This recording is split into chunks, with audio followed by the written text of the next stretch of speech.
Let's get reaction now from the chairman of two major House committees looking into all this. Trey Gowdy is chairman of the House Oversight and Government Reform Committee, and Bob Goodlatte chairs the House Judiciary Committee. Gentlemen, thanks for being here.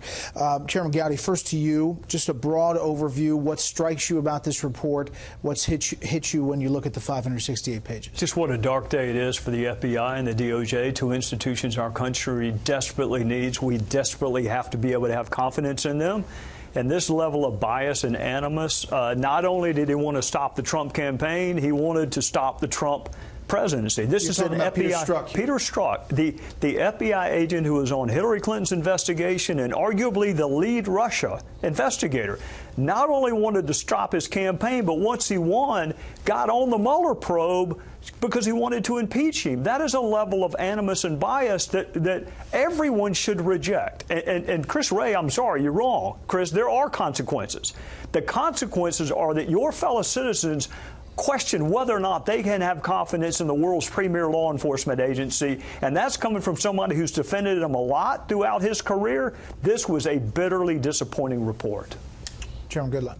Well, first of all, this report shows that there was special treatment given to Hillary Clinton in the investigation of her case. There is not standard procedures followed in investigating her, and there was special treatment given. There's no doubt that this was not proper process, and the report shows time and time again how Director Comey and others made mistakes, errors in judgment, or deliberate.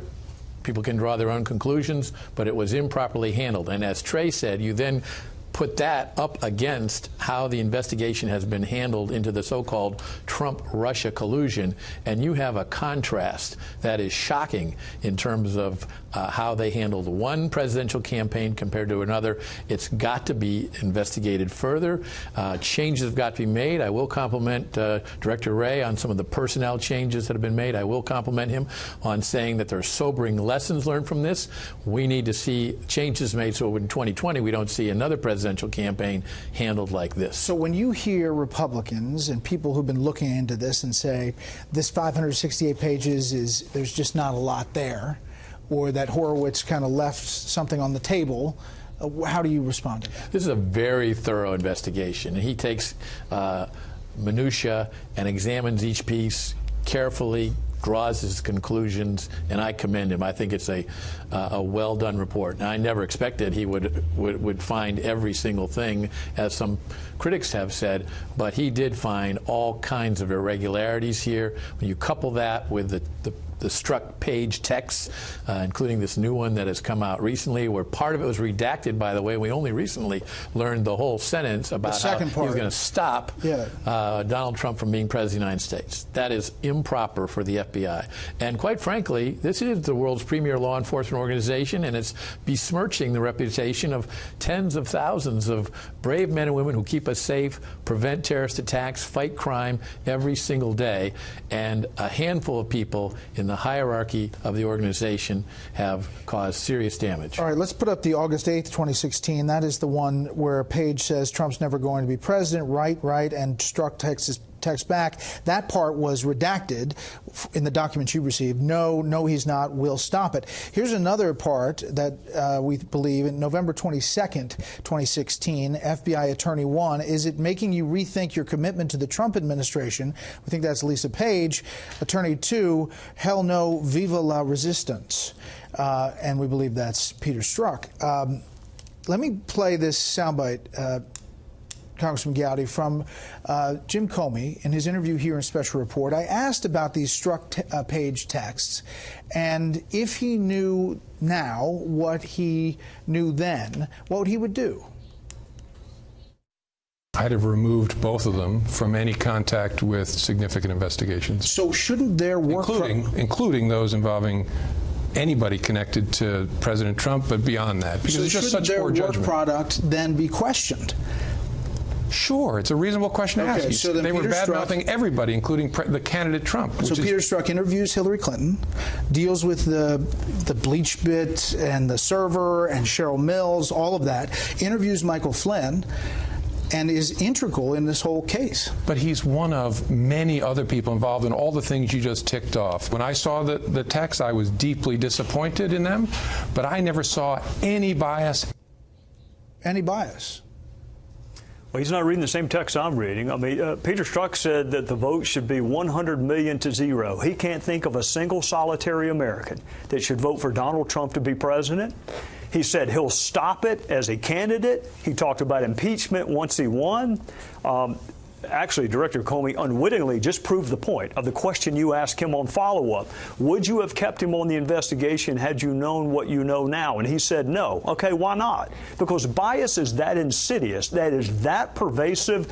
It colors your ability to do what we need the FBI to do, which is to be fair and fact-centric. So, of course, you're going to fire him the day you learn. In my head, I go back, when did you start working on the case? That's when you should have been fired. So whatever he did on either of these investigations, Brett, it has to be viewed through the prism that he can't think of a single solitary person that should vote for this man to be president. So Strzok's attorney says this is taken out of context. It didn't affect his decisions. Some people say, what happens in the context of those texts? Did they know something about the Russia information, and that's what they're referring to? Do you think that this changes at all in context, or in a vacuum it's just damning?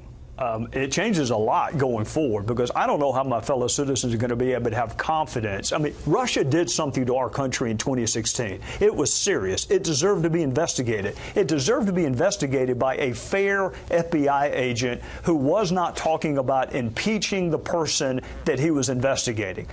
His lawyer is just wrong. That bias did impact something. He was so hyper-focused on Trump that he ignored the Weiner-Abedin emails, and it caused Jim Comey to have to send a letter a month later than he should have sent it. The other point, Brett, is this. Why is it our job to prove that Strzok's bias impacted his decision-making? I got a better idea. Strzok, you come before Congress, you come before the American public and prove to us that your manifest animus towards Donald Trump did not affect your decisions. Let me ask one more question on this. Hold on one second, Mr. But Trey just said, because Trey is exactly right.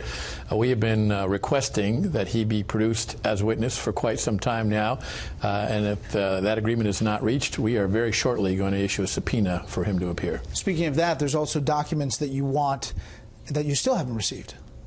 I mean, this process has been going on. We have set up a better process. We're making progress. We actually have a room down at the Department of Justice where they are producing tens of thousands of documents, and our investigators are going through those, identifying the ones that we want produced. They are producing them. So we're making progress in that regard. But we also have other documents they have not produced, and that we're making progress on that. We have meetings coming up shortly on how to get those additional documents requested produced. It's the American people right to know. The Congress is their representatives. These documents have got to be produced. There is no reason not to produce them. Chairman Gowdy, the last time you talked about the FBI inner workings, it was about this allegation of Spygate and all of that. You said at the time that you thought that the president and others would think that the FBI was doing what they were supposed to be doing. In context of this, and you're animated about what you're learning out of this IG report, does it change your perspective of how this has all progressed, even when it comes to the Russia investigation? Brett, I'm animated because Russia tried to undermine the fundamentals of our democracy in 2016. And I think anyone who heard what any law enforcement agency heard in the summer of 2016, every one of my fellow citizens would say, you go find out whether that's true or not. You go find out whether or not a foreign, hostile country is going to mess with our election. What my fellow citizens also expect is for the agent that does the follow-up to be free of taint and bias, like 99% of the FBI agents are. It just so happened the one picked to follow up and lead the Russia investigation has manifest animus and can't think of a single person to vote for Donald Trump. So those two are inextricably intertwined. Most of my fellow citizens would say, yeah, I want to know what Russia was doing to us in 2016, but I also want the person that's finding out, that's investigating it, to be free of bias and free of taint. And they would say Mueller fired that guy. He did fire him, and God only knows what damage he was done before Mueller fired him. This is what's so pervasive about bias, Brett. It doesn't matter what Mueller comes up with. Some people are going to believe because Strzok's level of animus was so high that you can't remove the tape. That's why